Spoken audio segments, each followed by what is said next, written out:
Good morning, boys. Today is now January 13th, and the passage for today in Matthew is Matthew 9:18 to 38. And just now, as I was reading, I was struck by the idea that the people who are coming to Jesus here are desperate. You have the synagogue leader who says his daughter has just died, and then you have the woman who's been bleeding for 7 years, and they both come to Jesus in desperation. And as I was thinking about that, I was thinking when people come to me in desperation, I'm not always that compassionate with them. Like, why did you wait until a desperate situation to ask for help?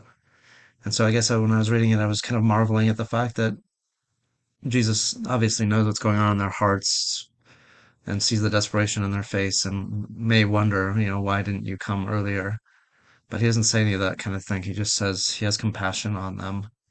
And I think that's really hard for me to relate to. I'm not a very compassionate person. And when Jesus says that um, yeah, he just says, Your faith has made you well, as your faith has healed you, is what it says here. The woman was healed at that moment. And I guess I'm just glad that Jesus is willing to help even when we're coming to him out of desperation, even when that might be the last resort. He doesn't look at us and say, Where was your faith earlier? He honors the faith that we have at that moment too. And I guess if we look at it, we're all really desperate that without him, we have nothing anyway. So all of us, when we come to him in desperation. So I don't know what's going on necessarily in your lives at this moment, but if you're feeling desperate, don't think that that is a reason not to reach out to Jesus, right? Sometimes I think the devil can tell us, you're only after your own selfish gain, your own selfish motives here, but Jesus doesn't seem to care. He says, Come to me anyway and have faith and be healed. So even if you are desperate, don't use that as an excuse not to turn to the Lord.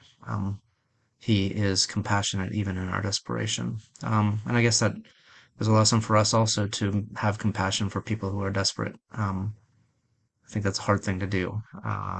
Yeah, even just a few minutes ago, an hour ago or so, here in my office, I got a call from a woman that was explaining to me her desperate situation, and I really am not able to help her. I had to send her to Dwayne, but Dwayne wasn't in his office yet, so I had to tell her to call back. But um, I guess my natural reaction to her wasn't to have compassion. Um, so I think that's something I need to work on is having compassion for those people who are desperate. So good passage today to think about and consider here. All right. See you again tomorrow for January 14th tomorrow. Bye, guys.